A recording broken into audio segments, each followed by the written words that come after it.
Welcome back to the Well-Read Monocle. Today, we are diving into a true cornerstone of vintage fantasy.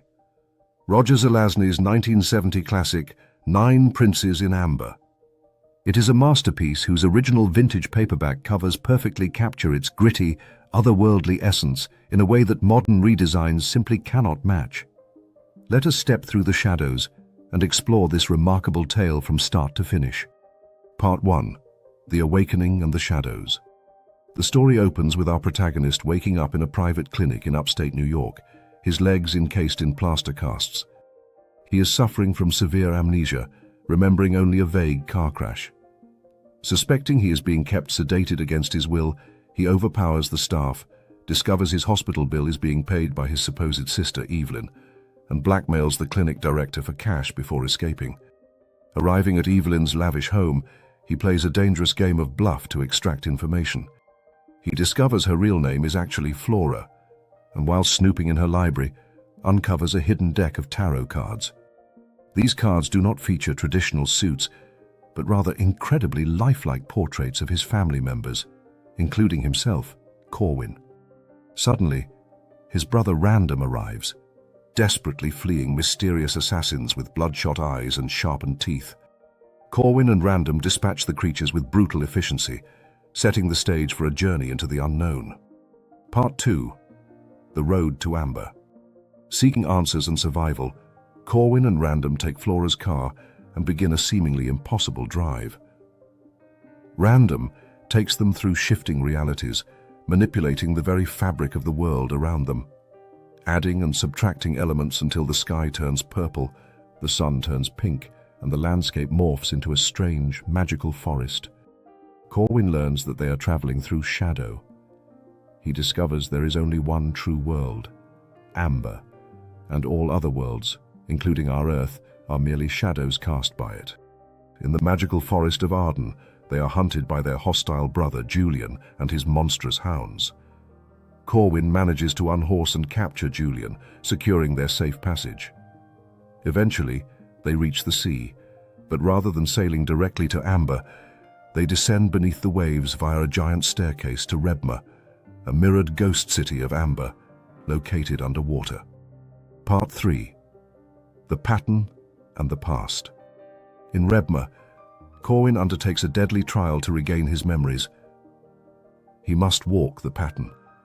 The pattern is a glowing, intricate maze of power that only a true prince or princess of Amber can navigate. As he struggles through its fiery, resistant paths, his memories flood back. He remembers his centuries living on the Shadow Earth and the bitter rivalries among his royal siblings.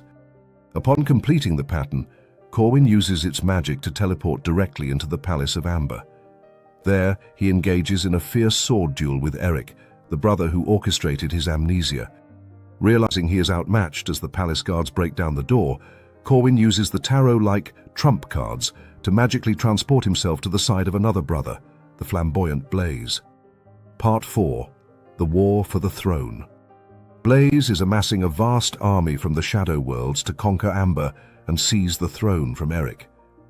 Corwin agrees to an alliance. Using his regained powers, Corwin recruits his own monstrous horde, and together they launch a massive, multi-pronged assault. Corwin leads a naval fleet through the Shadow Seas, but Eric, using the magical Jewel of Judgment, controls the weather and batters them with supernatural storms. Corwin's fleet is ultimately decimated by their brother Cain, forcing Corwin to use the trumps to escape and join Blaze's infantry. Their surviving land forces march up Colvia, the great mountain upon which Amber sits. The battle is horrific and bloody. Blaze fights valiantly but is pushed off a cliff. Corwin throws him his deck of trumps so he might save himself mid-fall. Corwin fights on alone until he is finally overwhelmed and captured. Part 5. Darkness and Deliverance. Corwin is dragged in chains to a grand banquet celebrating Eric's coronation. Refusing to bow, Corwin snatches the crown and briefly crowns himself before being beaten into submission. Eric crowns himself King of Amber, and as a brutal punishment, orders Corwin's eyes to be burnt out. Plunged into total darkness, Corwin is locked in the deepest dungeons. He spends years in the blackness, clinging to his hatred and relying on the secret visits of Rain, a loyal minstrel who smuggles him food.